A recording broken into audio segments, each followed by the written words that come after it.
पहाड़ी रियासतों के कुछ किस्से एम्पायर सीरीज के पिछले एपिसोड में हम आपको सुना चुके हैं। उन किस्सों में सामंतों की आपसी अदावतें हैं तो लालच, महत्वाकांक्षा और खूनी संघर्ष भी। शौर्य की पटकथाएं हैं तो महलों की ढहती दीवारों की अनकही कहानियां भी। इस सीरीज में अब तक आपने राजा रानियों के रोचक किस्से सुने, लेकिन आज हम आपको एक ऐसे शख्स का किस्सा सुनाने जा रहे हैं जो असल मायनों में किंग मेकर था। एक ऐसा शख्स जिसे इतिहास ने कई उपमाएं दी। कहीं वो वीर नायक के रूप में दर्ज हुआ तो कहीं राजनीतिक चालबाज के रूप में। ऐसा राजनीतिक चालबाज जो 8 राजाओं को सत्ता में बिठाता है और उतना का ही तख्ता पलट भी कर देता है। उसका किरदार इतना उलझा हुआ है कि कभी वो एक कुशल प्रशासक नजर आता है तो कभी घर का भीदी। कभी उसे गढ़वाल और कुमाऊं के बीच भाईचारे की बुनियाद डालने वाले के रूप में याद किया जाता है तो कभी गढ़वाल का कसाई तक कह दिया जाता है। कहीं वो कुमाऊं का चाणक्य कहलाता है, कहीं कुमाऊं का शिवाजी और कहीं अर्ल ऑफ वारविक। आखिर कौन था ये शख्स जिसे इतिहास ने इतने रूप मिलते हैं, जिसकी चर्चा हमेशा विवादों से घिरी रही है, लेकिन बावजूद उसके गढ़वाल और कुमाऊं के इतिहास की किताबें उसके बिना अधूरी है। गोरखाओं के लिए राजनीतिक बिसात बिछाने वाले और अंग्रेज हुकूमत के साथ कूटनीतिक संबंध बनाने वाले 18वीं शताब्दी के इस नायक या खलनायक का नाम है पंडित हर्षदेव जोशी। नमस्कार, मैं हूं मनमीत और आप देख रहे हैं 12 मासा का विशेष कार्यक्रम एम्पायर।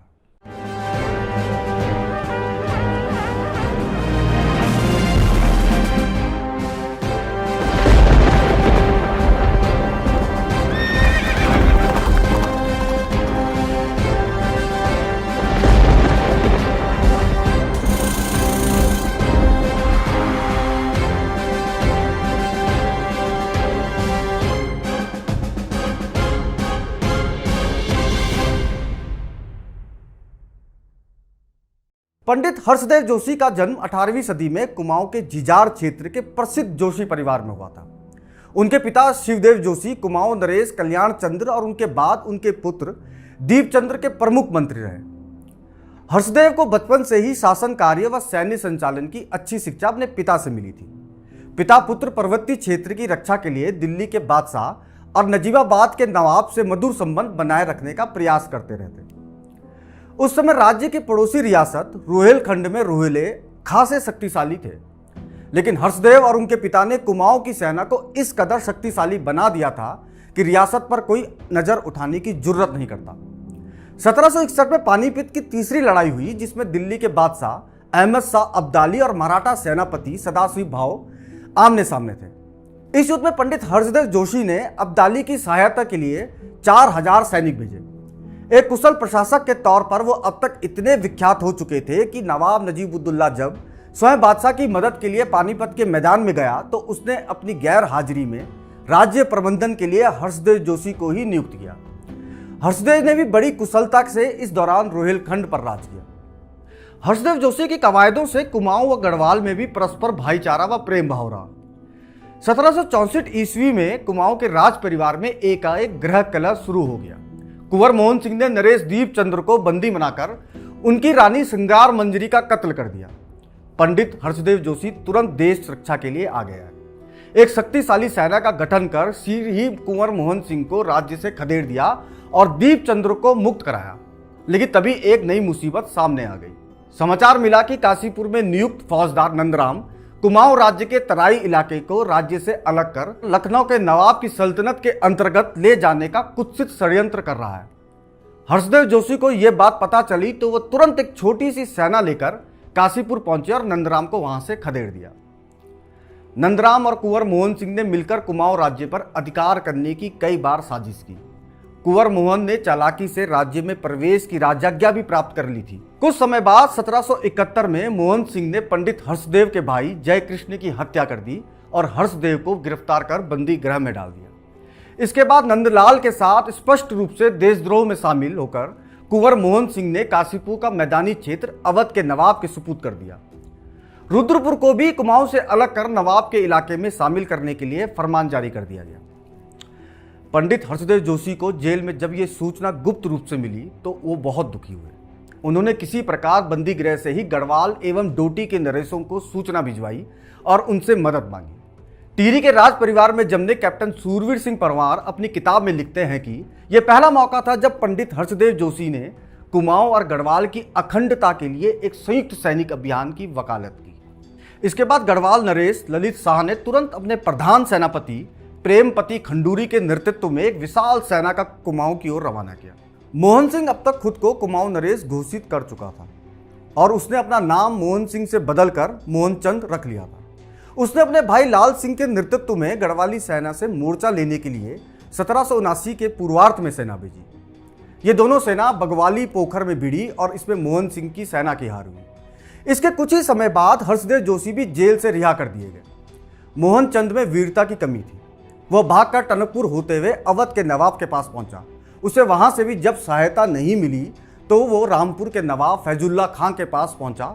मोहनचंद की सहायता से नवाब रामपुर ने काशीपुर पर आक्रमण कर लूटपाट तो की, लेकिन कुमाऊं के विरुद्ध सैन्य अभियान की हिम्मत रामपुर नवाब की भी नहीं हुई। इस पूरे घटनाक्रम से एक बात साबित हो गई कि गढ़वाल नरेश ललित शाह व कुमाऊं के जननायक हर्षदेव जोशी की संगठित शक्ति के समक्ष मैदानी भाग के शासकों ने अपने को कमजोर पाया। हालांकि मोहनचंद व नंदराम के राजद्रोही षड्यंत्र फिर भी चलते रहे। अल्मोड़ा के राजमहल में भी गुटबाजी शुरू हो चुकी थी, क्योंकि पूरी रियासत बिना किसी शासक की थी। ऐसे में कोई निर्णायक कदम उठाया जाना जरूरी था। पंडित हर्षदेव जोशी जानते थे कि बाहरी आक्रमणकारियों से अगर रियासत को बचाना है तो किसी न किसी को शासन संभालनी ही होगी। लिहाजा वह गढ़वाल रियासत के राजा ललित शाह से मिले। लंबी बैठकों के बाद यह तय हुआ कि ललित शाह के दूसरे पुत्र राजकुमार प्रद्युम्न शाह अल्मोड़ा जाएंगे और वहां की गद्दी संभालेंगे। लेकिन इसमें एक दिक्कत थी। दिक्कत यह थी कि अगर राजकुमार प्रद्युम्न शाह कुमाऊं का राजकाज संभालते हैं तो बाहरी होने के कारण जनता उतना सहयोग ना करे और महल में फिर से गुटबाजी होने लगे। इसका तोड़ भी पंडित हर्षदेव जोशी ने निकाला। उन्होंने 1779 में प्रद्युम्न शाह को स्वर्गीय नरेश दीपचंद्र के धर्मपुत्र के रूप में वहां के राज्य सिंहासन पर बैठा दिया और खुद हर्षदेव उनके प्रधानमंत्री और रक्षा सलाहकार के रूप में सहायक बने। इधर गढ़वाल में ललित शाह की मृत्यु होने पर उनका बेटा जयकृत शाह गढ़वाल की गद्दी पर बैठा। कुछ स्वार्थी व उपद्रवी तत्वों की कुमंत्रणा पर गढ़वाल नरेश ने यह दावा कर दिया कि प्रद्युम्न शाह चूंकि उनके छोटे भाई हैं, लिहाजा कुमाऊं रियासत को उनके अधीन होना चाहिए। प्रद्युम्न शाह और पंडित हर्षदेव ने इसका कड़ा विरोध किया। वो जानते थे कि ऐसा होने पर दोनों क्षेत्र की जनता में आपसी टकराव होने की पूरी आशंका है, लेकिन जयकृत शाह के दिमाग में यह सनक घर कर चुकी थी। इसी सनक के चलते उसने अल्मोड़ा की तरफ अपनी विशाल सेना को रवाना कर दिया। यह बात जैसे ही पंडित हर्षदेव जोशी को पता चली तो उन्होंने भी अपनी सेना तैयार की और उसका नेतृत्व खुद अपने हाथों में लिया। इस भीषण युद्ध में गढ़वाल के राजा जयकृत शाह की हार हुई। इस युद्ध के कुछ समय बाद ही जयकृत शाह की मौत हो गई, लेकिन संकट के बादल अभी भी नहीं छटे थे। जयकृत का तीसरा भाई पराक्रम शाह भी महत्वाकांक्षी होने के साथ दंभी स्वभाव का था। गढ़वाल की गद्दी पर बैठने के लिए उसने तुरंत प्रयास शुरू कर दिए। पंडित हर्षदेव जोशी चाहते थे कि इस जयकृत शाह की मृत्यु के बाद अब प्रद्युम्न शाह ही बड़े होने का कारण संपूर्ण उत्तराखंड यानी कुमाऊं व गढ़वाल के सम्मिलित क्षेत्र पर शासन व सुव्यवस्था का प्रबंध अल्मोड़ा से करें। लेकिन पराक्रम शाह के षड्यंत्रों को देखते हुए उन्होंने प्रद्युम्न शाह को तुरंत ही श्रीनगर गढ़वाल जाकर राज्यभार अपने हाथ में लेने की सलाह दी। प्रद्युम्न शाह श्रीनगर लौटे ही थे कि मोहनचंद और नंदराम ने पराक्रम शाह के साथ मिलकर कुमाऊं पर हमला कर दिया। इस बार पराक्रम शाह के पास पहले से बड़ी सेना थी, लिहाजा नैथाना गढ़ी में हुई इस लड़ाई में वो पंडित हर्षदेव की सेना को हराने में सफल हो गए। पंडित हर्षदेव जोशी ने तराई में भागकर गढ़वाल रियासत में प्रद्युम्न शाह से संपर्क स्थापित करने का प्रयास किया। उधर पराक्रम शाह ने मोहनचंद को कुमाऊं की राजगद्दी पर बैठा दिया और खुद श्रीनगर की तरफ चल दिए। श्रीनगर की गद्दी पर प्रद्युम्न शाह बैठ चुके थे, इसलिए पराक्रम शाह ने राजगद्दी के बाहर ही पड़ाव डाल दिया। उधर कुछ ही समय बाद कुमाऊं रियासत में अराजकता फैल गई। राजकोष लूट लिया गया और सेना को वेतन देने तक के लाले पड़ गए। हर्षदेव जोशी ने इस मौके का फायदा उठाया और एक छोटी सी सेना बनाकर ही मोहनचंद को गद्दी से उतार दिया और सत्ता अपने हाथ में ले ली। इसकी सूचना पराक्रम शाह को मिली तो उन्होंने फिर से अल्मोड़ा पर हमला किया और हर्षदेव को हरा दिया। हर्षदेव किसी भी तरह राजा प्रद्युम्न शाह को अल्मोड़ा के मामले में हस्तक्षेप करने के लिए बनाना चाहते थे। इसके लिए वो गुपचुप तरीके से श्रीनगर के उनके महल पहुंचे, लेकिन पराक्रम शाह के समर्थकों ने उन्हें वहां से खदेड़ दिया। खुद को बेहद अकेला पाते हुए हर्षदेव जोशी ने अब नेपाल का रुख किया। एडविन एटकिंसन के गजेटियर में जिक्र मिलता है कि इस पूरे घटनाक्रम के बाद पंडित हर्षदेव ने नेपाल के राजा को पत्र लिखकर कुमाऊं में फैली अराजकता को खत्म करने को कहा। नेपाल के लिए एक बड़ा मौका था। वो कभी भी हमला करने वाले थे, लेकिन गोरखों को पहले कुमाऊं और फिर गढ़वाल में दाखिल कराने का ये ही वो दाग भी था जो अब पंडित हर्षदेव जोशी के दामन में इतना गहरे लगने वाला था कि इतिहास में उन्हें गद्दार और लालची के रूप में दर्ज किया गया। कालीपार से गोरखों के आक्रमण की यह आशंका सच साबित हुई।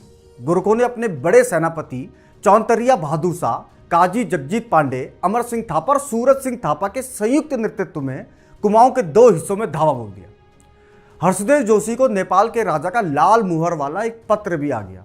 इसमें उन्हें गोरखों की मदद करने के लिए कहा गया था। गोरखाओं के आक्रमण के साथ ही पूरे कुमाऊं क्षेत्र में खलबली मच गई। गोरखा सूबेदार अमर सिंह ने कुमाऊं की फौज पर गंगोली में भारी हमला बोल दिया, लेकिन महेंद्र चंद्र की सेना ने इस मोर्चे पर उसे हरा दिया। यहां से हारने के बाद गोरखा सेना काली कुमाऊं की ओर भागी। वहां लाल सिंह मोर्चा संभाले थे। जब तक महेंद्र चंद्र अपने चाचा की सहायता के लिए काली कुमाऊं पहुंचते, गोरखा सेना ने वहां लाल सिंह को हरा दिया। कोटालगढ़ के निकट गौताड़ा गांव में 200 कुमाऊनी सैनिकों को मारकर गोरखों ने लाल सिंह की तराई की ओर भागने को विवश कर दिया। अब महेंद्र चंद्र भी अल्मोड़ा से बचने की आशा छोड़ मैदान की ओर भागे। इससे गोरखों ने अपना रास्ता साफ देखकर अल्मोड़ा पर चढ़ाई कर दी। एक साधारण से युद्ध के बाद हवालबाग में 1790 को गोरखों का कुमाऊं में कब्जा हो गया। यहीं से शुरू होती है दमन और अत्याचार में अखंड डूबे एक ऐसे शासन की कहानी जिसने 25 साल तक कुमाऊं और गढ़वाल को अपने खूनी पंजे में दबोचे रखा। इतिहास में इस क्रूर समय को सब गोरख्याली राज के रूप में जानते हैं। कुमाऊं का राज परिवार भागकर तराई चला गया। गोरखाओं को कुमाऊं और गढ़वाल पर हमला करने का न्योता देने का आरोप पंडित हर्षदेव जोशी पर ताउम्र रहा। इस पर विस्तार से प्रसिद्ध इतिहासकार और यात्री एडविन एटकिंसन ने लिखा है। हालांकि कई इतिहासकार हर्षदेव जोशी को दोषी नहीं मानते। इनमें सबसे पहले हैं टिहरी राजवंश के कुंवर और पंडित हर्षदेव जोशी पर अखंड उत्तराखंड के स्वप्न दृष्टा किताब लिखने वाले कैप्टन सूरवीर सिंह पंवार। वह एटकिंसन की बातों को खारिज करते हुए लिखते हैं कि उस वक्त की परिस्थितियों पर अगर बारीक नजर डाली जाए तो ऐसा कोई पुख्ता प्रमाण नहीं मिलता जो सीधे पंडित हर्षदेव जोशी को दोषी ठहराता हो। उधर गोरखाओं ने पंडित हर्षदेव जोशी को आश्वासन दिया था कि जब वो कुमाऊं पर कब्जा कर लेंगे तो शासन हर्षदेव जोशी को सौंप दिया जाएगा, लेकिन ऐसा नहीं हुआ। नेपाली प्रशासक अमर सिंह थापा ने पंडित हर्षदेव जोशी को भी बंदी बना लिया। इस बीच चीन के नेपाल के संधि हो गई। नेपाल से आदेश आया कि कुमाऊं और गढ़वाल का राज किसी को न दिया जाए। जब पंडित हर्षदेव जोशी को लगा कि अब गोरखा उन्हें छोड़ेंगे नहीं तो वो उनकी कैद से भागकर जौहार की ओर चले गए। गोरखाओं को लगा कि हर्षदेव जोशी अब भी पाली और बारा मंडल में अपना प्रभाव रखते हैं और वे वहां की जनता को गोरखाओं के खिलाफ भड़का सकते हैं, इसलिए उन्हें जौहार में नेपाली हुकूमत के कहने पर फर्त्याल धड़े ने नजरबंद कर दिया। गोरखाओं को यह भी लगता था कि हर्षदेव जोशी कभी भी अपने पुराने मित्र गढ़वाल के राजा प्रदुमन शाह के साथ मिलकर कुमाऊं से भी गोरखाओं को हटवा सकते हैं। इसकी सूचना लाल सिंह और महेंद्र चंद्र को भी भेजी गई तो उन्होंने हर्षदेव जोशी की हत्या के लिए पदम सिंह नाम के अपने एक रिश्तेदार को रवाना किया। जोशी कूटनीति जानते थे। उन्होंने बड़ी चालाकी से पदम सिंह को बताया कि कुमाऊं के असली वारिस तो आप हैं, आप कहाँ इन चक्रों में पड़े हो। हर्षदेव जोशी का यह दांव सही पड़ा। जो कुंवर पदम सिंह उनकी हत्या करने निकला था उसे राजा बनाने का सपना दिखाकर हर्षदेव ने अपनी तरफ कर लिया। फिर उसी की मदद से वो गढ़वाल के राजा प्रदुमन शाह से मदद मांगने गए, लेकिन प्रदुमन शाह ने पुराने अनुभवों से सबक लेते हुए कुमाऊं की राजनीति में कोई दखल न देने की बात कही और हर्षदेव की कोई भी मदद करने से इनकार कर दिया। वे श्रीनगर में रहकर ही अपने अस्तित्व को बचाने की उधेड़बुन में लगे हुए थे। इस बीच रोहिल्ला सरदार गुलाम मोहम्मद खान गढ़वाल के बाबर क्षेत्र के फतेह चौड़ नामक स्थान पर घुस आया। वहां पर गढ़वाली सेना तो थी लेकिन नेतृत्व करने वाला कोई भी नहीं था। ऐसे में पंडित हर्षदेव जोशी तुरंत ही वहां पहुंचे और उन्होंने गढ़वाली सेना का नेतृत्व करते हुए मोहम्मद खान को वहां से भगाया। इस घटना के बाद हर्षदेव एक बार फिर से गढ़वाल के राजा प्रदुमन शाह के निकट आ गए थे। प्रदुमन शाह ने उन्हें अपना प्रतिनिधि बनाकर उस समय के पॉलिटिकल एजेंट मिस्टर चेरी के पास बनारस भेजा। वहां हर्षदेव जोशी ने अंग्रेज अफसर चेरी से गोरखाओं के खिलाफ हमला करने का आग्रह किया। इसी घटना के चलते इतिहास में हर्षदेव जोशी को एक बार और आरोप चस्पा हो गया, वो ये कि उन्होंने ही अंग्रेजों को कुमाऊं में दाखिल होने का रास्ता दिखाया। हर्षदेव जोशी ने मिस्टर चेरी के साथ जो लिखा पढ़ी की वह भले ही अंग्रेजी हुकूमत के लिए मुफीद हो रही थी, लेकिन कुमाऊं और गढ़वाल का गोरखों के क्रूर शासन से मुक्ति का द्वार भी यहीं से खुलता था। लेकिन यहीं से इतिहास का एक नया मोड़ लेने वाला था। 1799 में मिस्टर चेरी की हत्या कर दी गई और हर्षदेव जोशी का एक बड़ा कूटनीतिक चक्रव्यूह टूट गया। इस घटना के कुछ समय बाद उन्होंने राजनीतिक कार्यों से संन्यास ले लिया और हरिद्वार के कनखल गंगा किनारे आकर रहने लगे। लगभग यही वो समय भी था जब गढ़वाल एक भयानक भूकंप की त्रासदी झेल रहा था। ऊपर से राजशाही भी आंतरिक संकट के चलते अपने बेहद कमजोर दौर पे थी। इसी का फायदा उठाते हुए गोरखाओं ने साल 1803 में गढ़वाल पर हमला कर दिया। प्रद्युमन शाह और उनके मंत्री सलाहकार चाहते थे कि ऐसे समय में हर्षदेव जोशी जैसे रणनीतिकार को अपना साथ शामिल कर लेना चाहिए, लेकिन उनके भाई पराक्रम शाह इसके लिए तैयार नहीं हुए। गढ़वाल रियासत में प्रशासनिक दृष्टि से गृहयुद्ध जैसी स्थितियां बन रही थी, जिसका फायदा गोरखाओं को मिला। गोरखा सेनापति सुब्बा अमर सिंह थापा, हस्तदिल चौंतरिया, बमसा चौंतरिया और रणजोर थापा ने एक बड़ी सेना लेकर गढ़वाल पर चढ़ाई कर दी। राजा प्रद्युमन शाह ने अपने राज्य को बचाने के लिए अपने सोने का सिंहासन और आभूषण बेचकर लंडौर के गुजर राजा रामदयाल सिंह से सहायता मांगी और लगभग 12,000 की फौज इकट्ठा की। इसी फौज के सहारे वो गोरखाओं से लड़े, लेकिन देहरादून के खुड़बुड़ा में युद्ध में गढ़वाली सेना की हार हुई और राजा प्रद्युमन शाह वीरगति को प्राप्त हुए। पराक्रम शाह कांगड़ा के राजा संसार चंद के यहाँ भाग निकले, लेकिन कुंवर प्रीतम शाह को बंदी बनाकर नेपाल भेज दिया गया। इस प्रकार 1804 में कुमाऊं और गढ़वाल में पूरी तरह से गोरखाओं का शासन हो गया। यहीं से शुरू हुई गोरख्याली, यानी कुमाऊं गढ़वाल के इतिहास में एक ऐसा काला कालखंड जिसने अपने अत्याचारों की कहानी खून से लिखी। गढ़वाल में गोरखाओं का दमन और अत्याचार फिर लगातार बढ़ता गया। गांव से लेकर कस्बों तक लोगों को बेरहमी से काटा गया। महिलाओं के साथ अमानवीयता की सारी हदें पार कर दी गई। मासूम बच्चों तक की हत्याएं हुई और लाखों गढ़वालियों को मंडियों में बेच दिया गया। कई तरह के लगान और कर लोगों से वसूले जाते।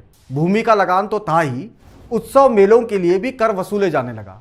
यहां तक कि गाय भैंस पालने पर भी कर चुकाना होता और महिलाएं अगर अपने घर की छत पर जाती तो उसका भी कर वसूला जाता। गोरखा सैनिकों की आदेश न मानने पर महिलाओं के स्तन तक काट दिए जाते।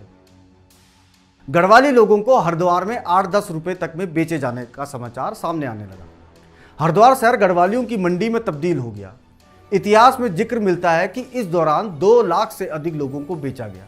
हालांकि गढ़वाल में कुछ जगह इस दमन का प्रतिकार भी हुआ, लेकिन गोरखाओं ने गढ़वाल में 11 साल और कुमाऊं में 25 साल तक अपना अत्याचारी शासन चलाया। राजा प्रद्युमन शाह के बेटे कुंवर सुदर्शन शाह हरिद्वार के पास लंडौरा रियासत में शरण लिए हुए थे। पंडित हर्षदेव जोशी राजनीति से संन्यास लेकर कनखल में जीवन यापन कर रहे थे, लेकिन गोरखाओं के अत्याचार ने उन्हें भी विचलित कर दिया था। लिहाजा अपना संन्यास छोड़ वो एक बार फिर से राजनीतिक तौर से सक्रिय हुए। अपने कूटनीतिक अनुभव और संबंधों का इस्तेमाल करते हुए उन्होंने कनखल के पहाड़ी मोहल्ले से अपनी राजनीति संचालित की। गोरखों को हटाने के लिए उन्होंने उत्तर भारत के सभी राजाओं और अंग्रेजों से मदद मांगनी शुरू की। अंग्रेज पहले से ही गोरखाओं के खिलाफ अपने अभियान में सक्रिय थे और कुमाऊं गढ़वाल में अपना अधिकार जमाने की जुगत में लगे थे। हर्षदेव जोशी की लिखा पढ़ी अंग्रेजों के साथ होने लगी। उस समय जनरल मार्टी डेल की सेना के पॉलिटिकल एजेंट डब्ल्यू फ्रेजर थे।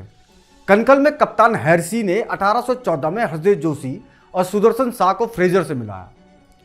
राजा सुदर्शन शाह, हर्षदेव जोशी और डब्ल्यू फ्रेजर के बीच हुए करार से अब गोरखाओं के खिलाफ लड़ने का नया मोर्चा बना। अपनी रणनीति को आगे बढ़ाते हुए अंग्रेजों ने अपने सेनापति गिलेस्पी के नेतृत्व में 26 से 31 अक्टूबर 1814 तक देहरादून के पास नालापानी में गोरखों से मोर्चा लिया।